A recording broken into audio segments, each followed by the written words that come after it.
Well, before I start my talk tonight, my colleagues and I have been anticipating future events like this, and we wanted to take just a moment to do some polling to help us plan next year's event.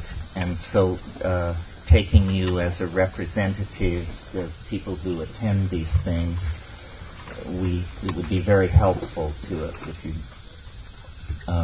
respond. How many of you would have difficulty coming to this event in the light of the Y to K problem? The what? How many? All of us. The what? Well, no, I don't see all of you. I don't see all of you. In January? If it were to be held in the same time frame as we've always done it, where you would be putting your deposits down in November and December, how many of you would feel trepidation about that in the light of the quantitative problem? I would. Well, not a lot, not an overwhelming number. Because it won't matter. Who cares? Well, see, this is not a discussion of whether Y to K is real. What is real is that the all Monica all the time mentality is going to shove it down your throat up until the moment that you find out whether or not it's real. So that is the problem for people planning events like this. Okay, thank you for cooperating. Well, this is a problem if people are, digging in, storing grain, fighting hegemony, we won't have an opportunity for something like this, or it would be scaled back, or perhaps later. My own take on Y to K is that as you approach large objects in cyberspace, they get smaller, and that by July this will be fading fast, and by December it will be incredibly old news. But I could be wrong.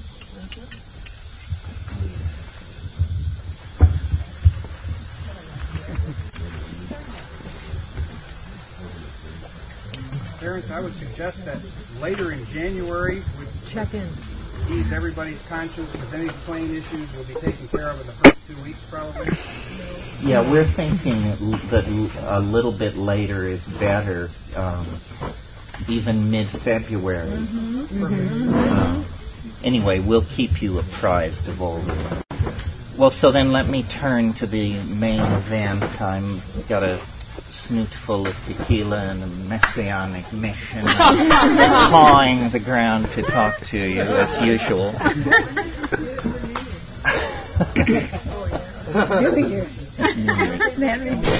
Everybody has their own mood. That's right.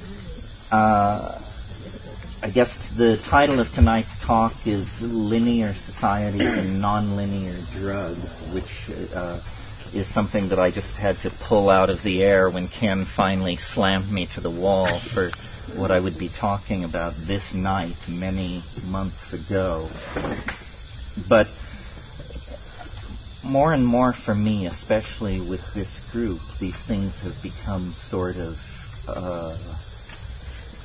summations and I guess I hope convivial examinations of just where we are, we each and every one of us, and then this enterprise, whatever we mean by that, in the context of everything else that's happening in the world. In other words, the psychedelic experience, the entheogenic experience contextualized.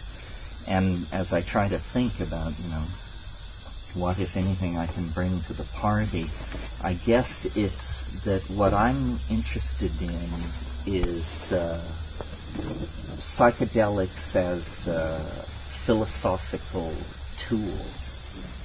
And when I concretized that for myself, I realized there's no claims on that part of discourse. No one wants to do this.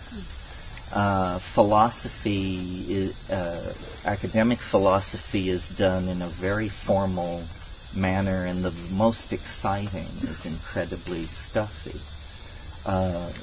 And yet, I, like most of you, I assume, have taken on board in my life this thing called the psychedelic experience, which is then as large a portion of my being as my sexuality, my politics, my education.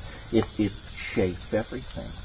And yet nowhere in the world of philosophical discourse is there any genuflection, at least overtly, made to this. I mean, maybe not since Plato. We talked about shadows on the wall of a cave and so forth and so on. Well, so what can psychedelics and the psychedelic experience bring to philosophy? And what do I mean by philosophy? By philosophy, I mean the enterprise of discursive thinking, trying to understand what the world is and who's asking the question. You know, where did the world come from? Where is it bound? And who's along for the ride? And it seems to me that we, as a community, have, this is sort of hard to wrap your mind around, at least for me, but we have, in a sense, inculcated into ourselves the image of an underclass, so that we struggle for legal toleration of our practices and our habits, but we don't struggle for intellectual legitimation of our visions. We accept that they are somehow contextually marginal. And as I thought about that, I realized that that is a limitation on the community, that the information which is coming from the psychedelic experience as interpreted by Western people is primary evidence for the need for a major paradigm shift in the whole way the Western mentality does business. Well, what kind of evidence and what kind of shift? Well, there's a lot of talk in our community, and there has been for many, many years, about shamanism. And when we seek to legitimize ourselves through a historical argument, we reach back to shamanism and we say we're part of something which is 100,000 years old and worldwide and touched the spirit long before the shadow of the cross fell over Jerusalem, and so forth and so on. All true.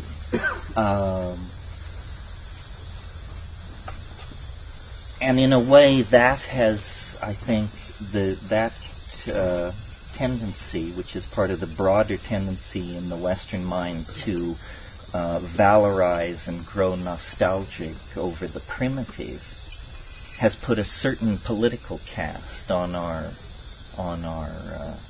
stance and our position. But what we are is, again contextually, is a culture of science. And I'm speaking now of our community. It's the Albert Hoffman and the Dave Nichols and the Sasha Shulgins who have kept our canoe afloat. These are men of science. It's methods, it's vocabulary, it's culture. We have not, though we certainly honor those people and love them, as their rhetoric is not the primary rhetoric of the larger community of psychedelic users, which tends toward this, as I refer to it, this shamanistic aboriginal nostalgia. Let me just turn left here for a moment and say, I feel more comfortable with the scientific end of things. I think the news coming out of science is the most psychedelic news there is. When I go to the internet, I go to things like Science Alert and the Hubble Picture of the Day and this sort of thing. And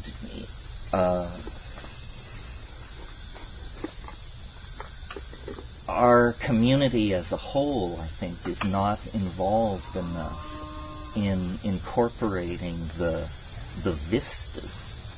If, while we struggle to legalize psychedelics, psychedelic thinking is everywhere triumphant, because the instruments built by linear science throw open doorways on the unimaginable. And the most revered and hoary hefes of the scientific establishment have to genuflect before this stuff. I mean, what am I talking about? Well, for example, Science magazine wrote last week that the most important scientific breakthrough of 1998 was the apparent observation and agreement upon that observation by the astrophysical community of a cosmological constant. This sounds like very deep physics, but if I give it to you as a headline, what it means is the entire universe, every atom and every empty space of it, is ruled by a very weird force that has now been seriously known to science for precisely 5 months. A force which is apparently going to overcome gravity's tendency to collapse the universe and to cause it to expand in a very explosive and counterintuitive and psychedelic fashion that is the complete confoundment of the core science that Western linear thinking has built. And of course there weren't riots in the streets and the electricity didn't fail, but at the very pinnacles of the antenna of the evolving civilization, there was a shudder felt in the force, you may be sure.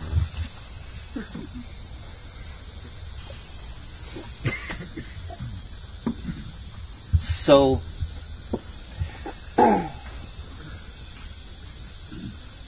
there are two much larger forces than our community that are in play in terms of shaping the cultural modality. And I would call them,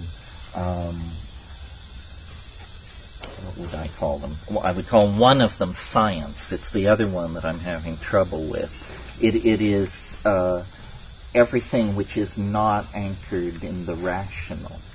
You know, the 20th century is the most spectacularly celebratory, has the most spectacular celebratory affair with the irrational since the 16th century. I mean, never before have so many prophets, wizards, wise women, casters of runes, and seers of visions moved among the people, plying their wares. And part of this is brought on by the tension between the failure of the education system at the very moment of an inflationary expansion of knowledge, so that it's very hard to be au courant in all fields. And if you're not current in a field, then probably your version of that field is some kind of story, a myth. You know, I mean, if you can't keep up with quantum physics, why not fall back on archangels? You know, it requires less intellectual engagement or something like that. Discourse is fragmenting. Fields of discourse are evolving vocabularies so rapidly that the understanding of these vocabularies is not penetrating very far beyond the core group of workers. So then this is creating kind of islanded systems of self-reference, where outside those systems of self-reference, information doesn't travel. The people who are the gene splicers know very little about remote sensing, and both of those parties know very little about recent discoveries in astrophysics, for example. So there's an intellectual fragmentation. I live in Hawaii and in a forest in fairly remote conditions, and so I entertain all this in my mind all the time and try to, my faith, and I assume it's the psychedelic faith, although we've had some fairly existential characters in our ranks over the years. But the psychedelic faith, I think, is that the universe is beautiful in the Platonic sense, and therefore good and true. In other words, we're optimists. We're not flailing existentialists. We're not relativists, because we have a real standard to measure our spiritual coinage against. So we're not relativists. This is a point I'm really keen to make, because we're embedded in relativism. It's all around us. It's the air we breathe. But it is not inimical to the psychedelic community. I mean, I think the psychedelic experience is the only authentic source of reliable contact with the numinous. I mean, meditation and so forth and so on is all very fine, but it requires a leisure class involved in philanthropic support of this kind of foolishness, where the psychedelic experience is immediate. And so now I've lost my way here. Yes. No, optimism. So I sit in Hawaii and I look at all this and I try to contextualize it and come out with a good story, because I think the best story will win. So if you can get together the best version of how it should all come out, so shall it be. And I work at this because in the past I've been very, very happy with the results between my interior fantasy and the unfolding of historical development. I mean, I wished for LSD, and then it happened, and then I dreamed of the internet, and then it happened. So I should keep at this. Definitely. And I recently read a very interesting book called 1,000 Years of Nonlinear History by Michael DeLanda. And if you get a chance, you should take a look at this. And he made a point which caused me to expand his point into this little thing I'm going to tell you now. But his point was that human beings are very involved in the movement of geological material, that as a species we move rocks around on a very large scale. And of course it's interesting that some of the earliest human structures are the most physically massive and weighty, like the Great Pyramids. So DeLanda made this point about our relationship with the geological stratigraphy of the Earth, and that cities were a kind of geological extension of the process of crystallization, carried on through the intermediation of a biological unit, i.e. intelligent primates who are building these structures. And I thought that was very interesting. I had never considered it before.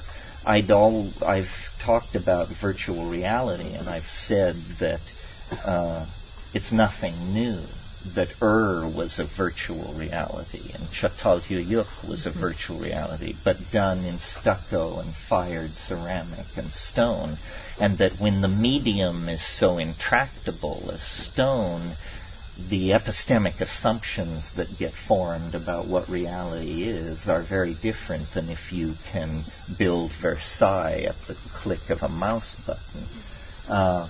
But nevertheless, it's the same.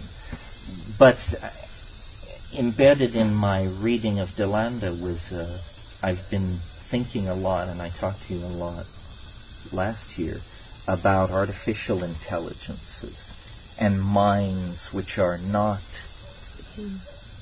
human, minds which are very different from us, intelligence which is very different from us.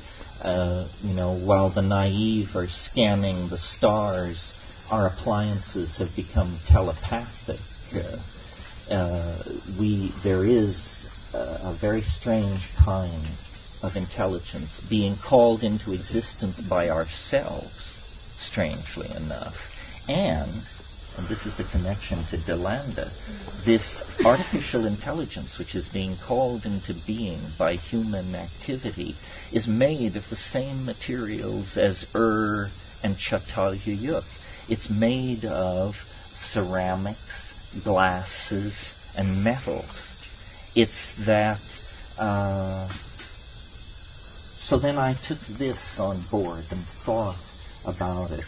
And I've sort of come to some kind of cyber-pantheistic Emersonianism, which is,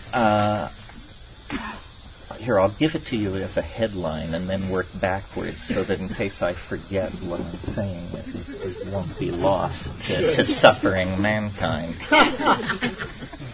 The Earth's strategy for its own salvation is through machines, is what it is. And human beings are some kind of, we are the deputized spouse. We are the bride in this alchemical rarefaction of glasses, ceramics, metals, and volatile materials. Apparently, the Earth is like some kind of an embryonic or fetal thing. And at the end of its gestation, what is happening is it is ramifying its nervous system, is appearing in its developmental, in the unfolding of its morphogenesis.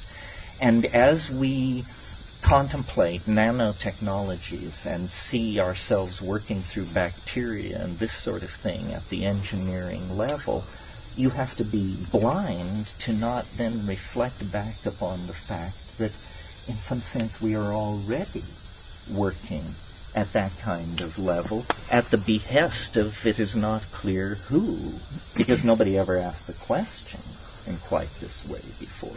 The answer to who, I think, is the Earth. And that what lies ahead at the end of the linear tunnel of Western subjectivist, positivist, structuralist assumptions that we've been operating, when we hit the end of the tunnel and burst out into the larger mental space of cosmic evolution, what we are going to find is that we are partners, actors in a cosmic drama that involves the Earth at one polarity and machines at the other polarity, as the expression of the will of the Earth toward a kind of self-reflective transcendence that is achieved through machine-human biotic symbiosis.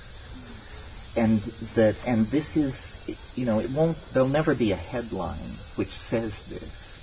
Some people won't even notice that it's happening, because these large-scale processes can be described by many metaphors at many depths. But I'm telling you, I think this is what's going on. The reason I like this story is because it's not a story about processes out of control. It's not a story about human guilt. It's not a story full of we musts and we shoulds. It's a story which gives honor to every part of the unfolding experience field. In other words, biology, technology, human culture, human traditional values, transcendent human dystopian values. It's a story of things on course, on time, and under budget.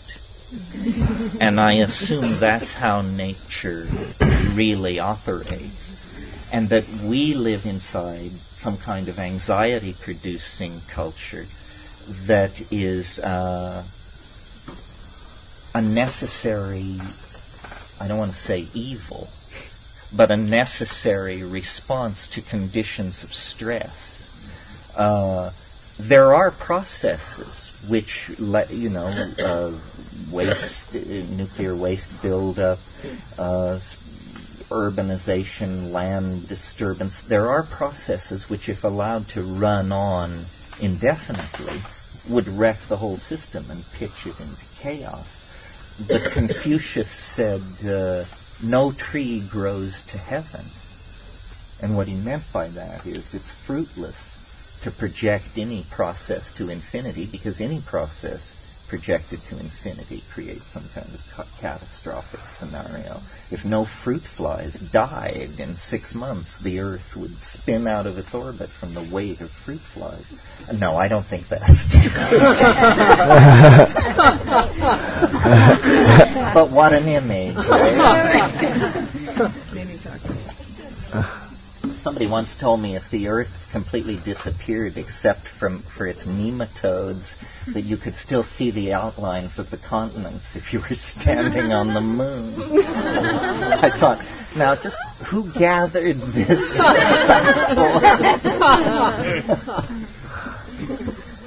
So then, to bring this back around a little, where is the psychedelic experience in all of this? Well, it used to be called, or at one phase it was called, consciousness expansion. And consciousness expansion in human beings is going to become an absolute necessity. Mm-hmm. Because we are summoning out of the woodwork of cybernetic technology machines that are going to require super intelligent humans to direct and have discourse with them. This is happening. It is already happening. I mean, the internet is this. I mean, it doesn't tap you on the shoulder and remind you to brush your teeth, but it is, a partner in the understanding of the world that is genie-like. That's the image I have when I sit down to it. It is all John Dee would have asked of his archangelic messengers. He wanted instantaneous information on the political situation in the courts of Europe. He wanted information on the course of the Drake's expedition, then on the other side of the planet. The internet is this kind of magical, intelligent prosthesis. And as I said, there won't come a dramatic moment, I think, a la Lawnmower Man or something like that. These things are much more seeping. The only people who, in fact, can see the game move against the background of the forest pattern are psychedelic heads. You have to think about this stuff, and you have to develop vocabularies for catching it in action. This is what the game of being an intellectual is, I think. Trying to see the process of morphological unfoldment in action and guess the direction in which it's headed. Because it's inevitably headed toward greater density of information at greater speeds, higher level integrative metaphors, visually rather than textually displayed, transformation of such graphic and glyphic elements over time, it becomes more and more like the interface of a computer, more and more like some kind of machine environment. I mean, we have thought for, I assume, at least 100,000 years, maybe much longer. But the quality of thought, it was early. When it was early, it was intermittent. It was thin. It was a groping. It was an undigested intuition, a perception slipping away from the mind's eye because of media reinforcement and education and acculturation and the passage of 100,000 years. The voice of the mind, the logos, has grown stronger, but now it takes an exponential leap forward into visualization, into manifestation through this information processing prosthesis that integrates us all. And, I can imagine a future not very far away where the individual, the expression of the individual is lowered, is more muted. I mean, this is the most individualistic, individual worshipping century, the century just ending, that we have ever known. And its great accomplishments, its great works of art were all accomplished by individuals, and political undertakings such as the Third Reich and so forth and so on, also highly motivated individuals who rose above the masses. I'm not sure we can afford the luxury of that kind of exhibitionistic individualism in the future. And I think probably it's not that we're talking about a restriction of human rights. We're talking about a transformation of human drives. The states of integration and collectivity that will be sold as public utilities in the next century are anticipated now by group psychedelic experiences, ayahuasca sessions, this sort of thing. And the dichotomy, and I think I made this clear when I talked about the earth and machines, the dichotomy between the natural and the artificial is an obsession of the 20th century, hence canceled now. In fact, a whole bunch of things are canceled. We were talking at home about how Roger Shattuck, in his History of Dada, said that the 20th century couldn't wait to be born. It was born in 1888 at the death of Victor Hugo. And then I said, well, so if it was born in 1888, when did the 20th century end? And I think it ended in 1992. It expired early with the birth of the World Wide Web. What defined all that, modernity, was mass media. Mass media shaped that whole psychology, and it is now archaic. It is now, well, it's not archaic, it's obsolete. It's wonderful that the phrase 20th century is beginning to have that wonderful brown gravy Edwardian tone that used to be reserved for the term 19th century, meaning, those terribly stuffy and confused and rather silly people who just didn't quite get it right, but were doing the best they could and muddling through, and thank God they gave way to us, the people of the 21st century. Let me see. Is there a flashlight? I have a page full of notes. I needn't be so... Is anything here that wasn't touched on? Well, some notes about this planetary intelligence. Thank you, Jim. And how all that works.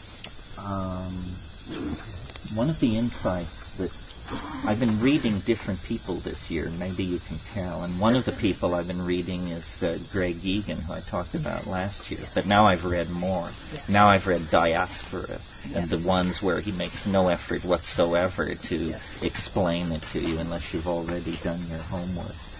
And and then Jonathan today, in his lecture, talked about DNA a little bit, and frame slippage and all of that.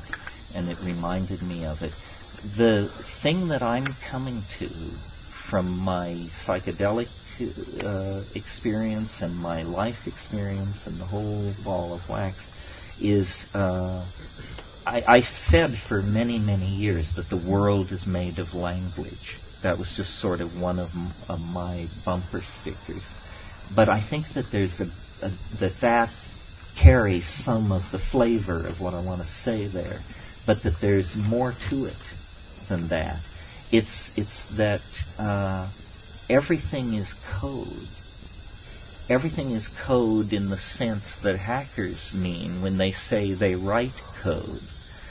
When Sasha stands up and waves his arms and draws what he calls the dirty pictures, he initiates you into a code, a vocabulary with very defined rules and quick to learn. And then they're like tinker toys. Once you know the rules of the connectivity, then you can sit down like a child and begin to stick these things together and say, well, what would this be like? And what would this be like? And does God allow this? Or does this break the rules? And so forth. The DNA is like that. Human language is like that. Human body language is like that. Machines communicate like this. In fact, this is a bridge which connects us. This is the great overarching bridge which will connect us to the machines, that they, like us, are commanded by language. And so this realization that everything is code, and code moving on many levels, is, I think, a further... It's more primary than the perception, for example, that things are made of space, time, matter, and energy. That's one level below code. The code codes for space, time, matter, and energy. It's much more like we're in a simulacrum, some kind of machine environment. And in fact, I like that idea because I've always sensed, and psychedelics have always intensified this intuition in me, that the universe is a puzzle. Life is a problem to be solved. It's a conundrum. It's not what it appears to be. There are doors. There are locks and keys. There are levels. And if you get it right, somehow it will give way to something extremely unexpected. DMT is a perfect example of that. And of course, at the molecular level, it literalizes that metaphor. I mean, the DMT is the molecular key, the extraneous object introduced into the front door of the synaptic receptor. And then, you can plunder the palace for 5 minutes.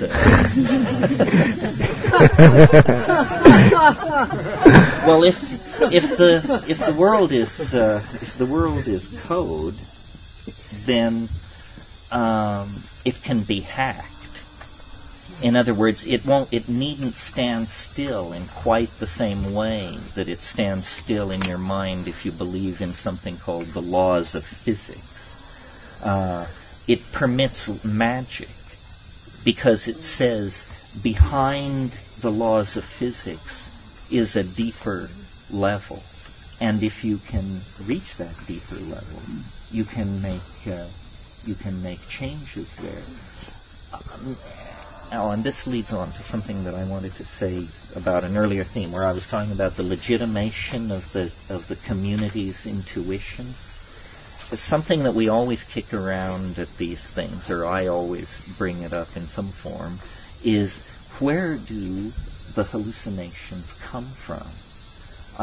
We arrived late last night after a 24-hour trip from Hawaii that was just hell, or as much hell as modern airlines can legally inflict upon it. and got stoned, and then we were laying there, and it always happens when you're cut off from cannabis for long periods like that. That when you return to it, it's 10 times as strong. Yeah. And the hallucinations were exquisite. And, I've been looking at hallucinations now for 30-some years. And I looked at these last night, and I thought, if someone would ask me what were they like, what would I have to say? And I had said, indescribable. Indescribable. And I looked and looked, and I could look to my heart's content, and they were indescribable. So we always come around to this question, where do the hallucinations come from? And I suppose the unconscious reductionists among us, and I don't mean that they're unconscious, I mean that they unconsciously use reductionism, probably assume that it's some kind of like iteration thing, that bits and pieces of everything you've ever seen are rolling in some kind of neurological kaleidoscope that can run forever and just produce this endless download of drifting imagery. But there's a problem with that, because this stuff is too coherent, it means too much, it's too emotionally charged. Well, we have never really rallied as a group to try and locate in our combined opinions the one or several sources of these images.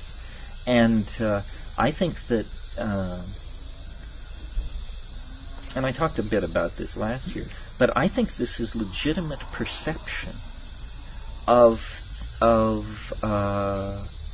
thoughts, places, things, times, and objects that either have existed somewhere in the universe, or do exist, or have existed in the minds of beings somewhere, sometime in the universe. In other words, that we have to begin to take seriously the consequences of generalizations like quantum connectivity. In other words, it's one thing to bask in the light of the overarching metaphor, which says everything is connected to everything else. It's quite another thing to say, and so then what are the consequences for me of this? And the answer seems to me to be that the imagination, the inside of our heads, really is the most vast frontier imaginable. And we must leave it for future generations, or maybe not generations, but future evolutionary biologists to figure out why an animal nervous system would evolve a propensity for accessing Bell non-local data. In other words, quantum mechanically accessible data at a different level of the physics of things. There must be a reason. And in the same way that the problem of speciation posed a problem for 19th century biology, this can pose a problem to our thinking without it sinking our intellectual enterprise. It is for some more sophisticated future group of thinkers to understand why this is so. What we have to grapple with is that it is so. That it is so. That you have the Hubble telescope inside of you. You have inside of you an informational gathering instrument that can give you good intelligence about things so immeasurably distant from this point that to state it in numbers and units is meaningless. It's just elsewhere, the elsewhere of the absolute infinity of the plenum of imagination in which apparently beings rise and fall like plankton in the sea. And of course the psychedelics are the naturally evolved nanomachinery of the Gaian matrix that knits together this cosmic ecology, this system of living relationships. I'm not impatient with the idea of extraterrestrial life or intelligence, just its pop regurgitation. But I think probably planets like the Earth are alive and conscious, and they use the technologies that the species native to them evolve to cast images out into the larger universe, that the dialogue among cosmic minds is a dialogue among entire planetary ecosystems. It can't be trivialized into some take me to your leader scenario. Still less can it validate the unscheduled visit of pro bono proctologists from nearby star systems. You have to get a grip. Well, so let's see. What is anything else here? Can I have the light? No, I'm fine. Oh, I know. One other thought that in assessing this year in science, I talked about omega, the cosmological constant. And that is really incredible.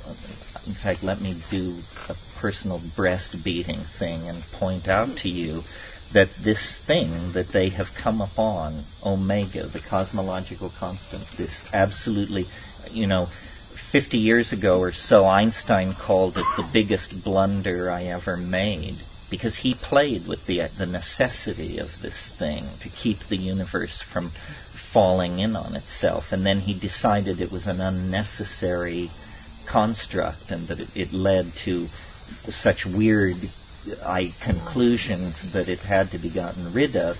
And so that was all very well and good until these recent measurements of the distances of certain supernovae carried out independently by several teams of astrophysicists brought the news that the universe is expanding faster than the laws of physics allow. And when they looked at how much faster, they realized that it called the cosmological constant back into existence.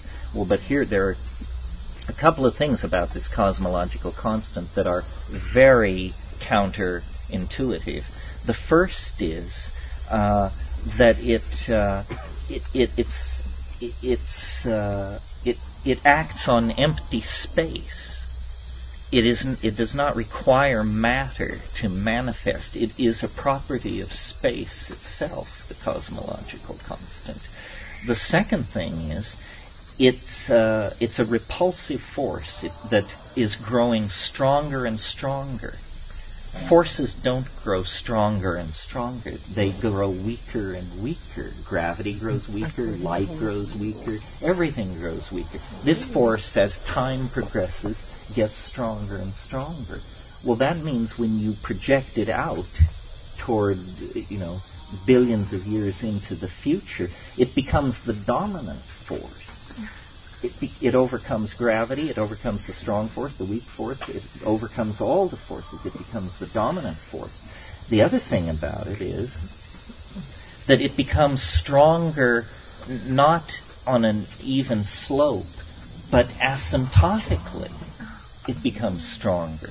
Well, now this produces something very much like what I've been yakking about since 1971, the novelty wave, the so-called time wave. It too grows stronger and stronger through time, and it too has this kind of built-in asymptotic acceleration where it experiences a kind of inflationary expansion in power. The two map over each other very well. But when you talk, returning now to the cosmological constant, when the astrophysical community realized the consequences of taking this on board, they realized that it was dissolving the entire model of what cosmology has been throughout the 20th century.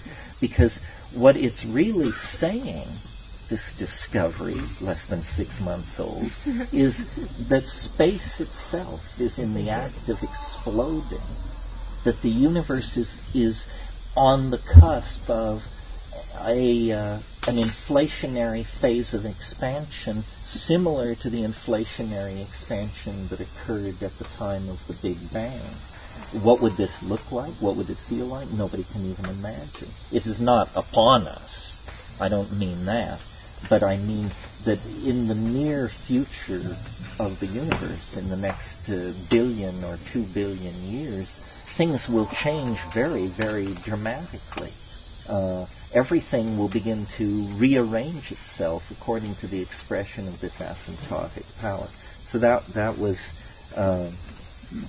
the biggest news in astrophysics. The other news, which has psychedelic implications, I think, also comes from astrophysics. As you may recall, last August, I think it was, I can't remember exactly, every man, woman, and child on Earth got the equivalent of a dental X-ray when there was a thing called a star quake on a magnetar, a magnetic neutron star 20,000 light years away, experienced a catastrophic collapse, and there was a wave of gamma rays that were turned on every light in the system when it hit the planet. And an event like that had never been observed before.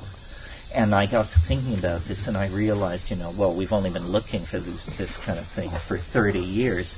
There's probably quite a bit of this kind of anomalous, high-energy, short-duration fluctuation of radiation going on in the galaxy. And then I had a kind of an image, I wouldn't say a vision, but a kind of an image of how things are really arranged on the larger level in terms of the galaxy. And the image was of a donut. And we're accustomed to being told that we're out at the edge of the Milky Way, where stars are few and far between. That this is the boonies, in other words. But I'll bet you the boonies are where biology thrives, because the low star density and the distance from the galactic core and these extremely energetic events at the core would create a kind of donut situation, where it's the toroidal area out near the rim where stars are slow burning and they don't collide with each other and planets can form, and you get the 5 billion year run you need to get to civilization. But a rule of biology and strategy and everything and religious practice, as far as that's concerned, is seek the light. Well, the light is at the core. And so then I saw, maybe the true seeking of the light requires biology to go into partnership with something beyond biology, because the environment at the core is so energetic. And I'm not suggesting the actual core. That's beyond contemplation. That's a black hole. No technology imaginable can get even near the event horizon of an object like that. Mm-hmm. But I mean in the vicinity of the galactic core, where the star density is 200 to 300 times greater than it is in our vicinity. Those kinds of environments are so fraught with peril for biology that probably downloading ourselves into machine symbiotes of some sort is the only way to go to those places. In one of Greg Egan's novels, he pictures a human future where this is one option. You can fuse yourself with a starship and set out to check out the neighborhood. Or you can join the Amish and till rye in Pennsylvania. Actually, I think you can't do that because something's happened to the earth. But some Hamish possibility is still available. Well, this is not like the sort of thing the other faculty members will be talking to you about, which is an intense and primarily important download of the homework, the chemistry, the botany, the behavioral impact, the archaeology, the ethnography of these substances. I ask myself all the time, how are we different from other people? Are we morally superior? Are we smarter? Are we richer? Are we kinder to the people we meet? And actually, the longer I look, the less I can tell. There are extraordinary examples of all of these things in and outside of our community, and extraordinary nudniks and jerks inside and outside our community. But we have in our hands tools that I think, if people were correctly presented with them and understood without hype and hysteria and hyperbole what this psychedelic enterprise is about, that we would win them to our cause. Because our cause is the human cause, the cause of thinking and communicating and building and bringing into existence new forms of beauty, new possibilities for being. And this can be done without psychedelics, certainly. But with psychedelics, it is accelerated. And it has a feeling not only of immediacy, but of, the only way I can put it is correctness. It isn't the lonely neurotic artist thrashing toward some kind of self-reflection. It's the firm guiding hand of a greater mind, the logos, the earth, I'm not sure, but a greater mind. I mean, art truly is truly inspired. And the muse, I don't think, was more real for Homer than it is for each and every one of us when we're in the presence of the mushroom, or ayahuasca, or DMT, or LSD, or something like that. So, I suppose I will go to the grave with life as mysterious to me as I found it when I came to consciousness around 6 or 7. But I think life is, whatever it is, it's an opportunity of some sort. And the things I have been most grateful for were the things that I met at the frontiers of knowledge, of sexual experience, of psychedelic experience, knowing, feeling, and being one with being are how I would categorize that breakdown. So I think the future is bound to be very confusing and demanding for most people. And there are many claims on each of us and our intellectual loyalties and where we put our energy. Should we tolerate relativism? Should we be Mahayana Buddhists? What's our position on the Huichol? How do you relate to Monica? All these things are sorted out, But I feel actually like the thing that I always dreamed of in my early youth was a miracle. I didn't particularly like Ouspensky's book In Search of the Miraculous, but I loved the title, and I used to just sort of chant it as a mantra. In Search of the Miraculous, just one. I knew the rules. Just one is enough, because one secures the possibility of an infinitude of miracles, whether you have observed them or not. Well, now I'm 52, and I've seen, 4 or 5, which is 4 more than necessary to make me a lifetime optimist. But the recurrent, the enduring miracle, however it's achieved, is the psychedelic rush. That giddying moment when all all bets are off, all boundaries dissolve, the machinery of language fails, the adjectival wheel wells burst into flame, and then, you achieve orbital velocity, and are in the presence of the thing.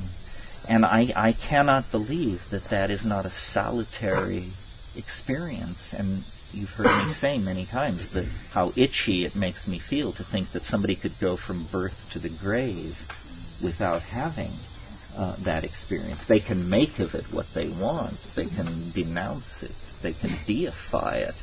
But one should have it because it's one of the compasses, the primary compasses of being. And it's larger than the historical context. I mean, the point of this talk tonight was to talk about linearity and idea systems and the nonlinear impact of these drugs and the way they break down media bias. But all these intellectual ideas exist in the light of the sun of this unspeakable primary experience, and we can draw it, paint it, sculpt it, act it, dance it, drum it, and never take anything away from it, never define it, never occlude it. It is a miracle. It's like having the presence of a deity. It's, I think, very hard for me to open myself up at any given moment to the full implications of how fortunate I am and how good life is in the shadow of this particular tree. Anyway, that's the formal talk for tonight. Thank you very much. And now we'll entertain questions, which is usually much more fun. So, anybody got a take on that, or want to say something completely oblique, or anything else? Last year. We start with last year. Human intelligence, or giant intelligence, or artificial intelligence, extraterrestrial. Can you speak up? You'll repeat it. Well, the question is about the discussion about artificial intelligence. You mean the hierarchy of the relationship of these things? Well, I don't know. I guess it's becoming easier for me to be a mystic about the Earth than to think that we are going to be rescued by the Galactic Federation. I think that the Earth, that it's a profound connection. The Earth is the foundation of everything. It's the foundation of biology, and it's the foundation of machine culture and machine architecture. So, if you can imagine that a redwood is alive, it's much easier for me to imagine that there is some kind of slow-moving, telluric intelligence that may have begun as a homeostatic system. In other words, to stabilize the atmosphere, to create a chemical environment that had a momentum to it that wasn't driven by the cosmic ambiance. You understand what I mean? Something with feedback, perhaps. Yeah, feedback mechanism. And then, of course, people say, well, it's very hard to imagine it because there are no genes, there is no nervous system, there is nothing that we can quite... But I think that, first of all, we don't know a great deal about the Earth, the ocean currents, its magnetic fields, its 32 nutational and precessional motions, its core dynamics, its distribution of materials. It is complicated, and that's what's always required for self-referential and feedback systems to evolve. Life evolved on the surface of the Earth. Now, in the usual story of this, the Earth is not a major player. It's just sort of where it happened. But on the other hand, what if you took the view that the Earth permitted or coaxed into existence or made possible or encouraged or enzymatically catalyzed these processes? And the geomagnetic reversals, the glaciations, the ebb and flow of nitrogen levels in the atmosphere, all of this has pumped biology. And it's always been presented as, well, the cosmic environment is unpredictable, and so you get fluctuations introduced from the outside by random factors, asteroidal impacts, so forth and so on. But again, this is just a first try with the data. This is just somebody blowing smoke, basically. The fact is, you're presented with an extremely organized and coherent situation, the Earth with its many species and ecosystems, and you don't know how it got there. And you don't know where it's headed either. Now, our culture is a culture of guilt, and so the story of civilization is supposedly a story of rape, mayhem, turning the wrong direction, losing the connection. To some degree that may be true, but I think it gives much too much credit to humanity in that it actually hypothesizes that human beings, a primate species, could overwhelm nature's dynamic drive toward order and beauty and take control of things. Well, that's our myth about ourselves, is that we can take control. But we never have gotten control. All of our societies have been a mess. All of our explorations have been brutal and negatory.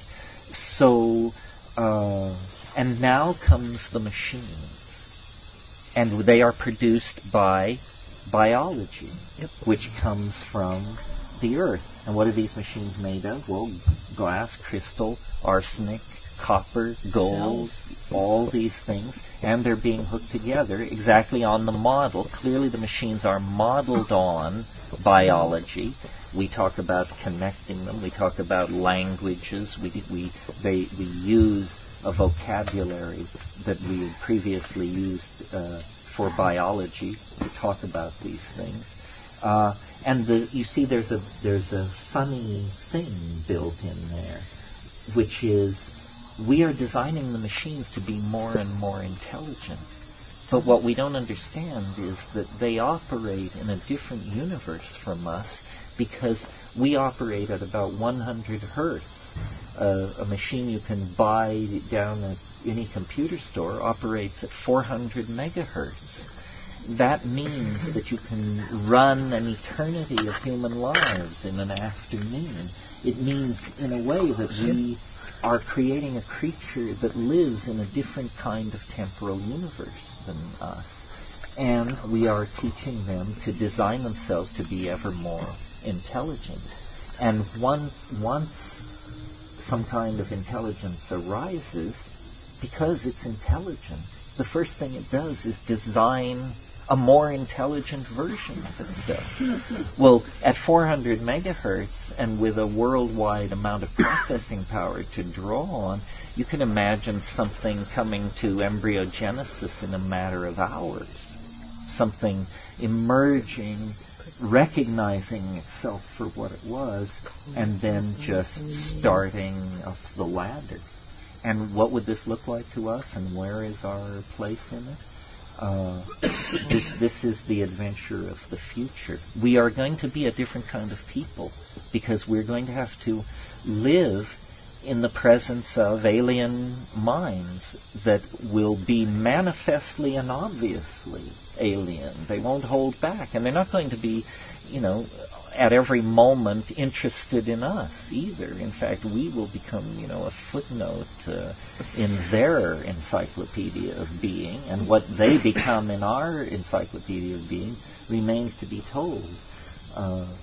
But this is all happening, and it's just a matter of the coalescence of technology and language before more and more people recognize it. As I say, there isn't a speed bump. There isn't a dramatic moment where everybody gets it.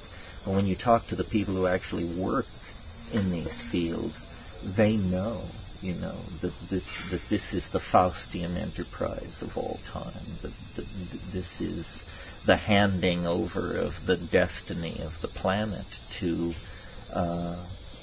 the companion mind that our history and our science and our souls caused us to summon into being. It's pretty interesting. Yeah, something else.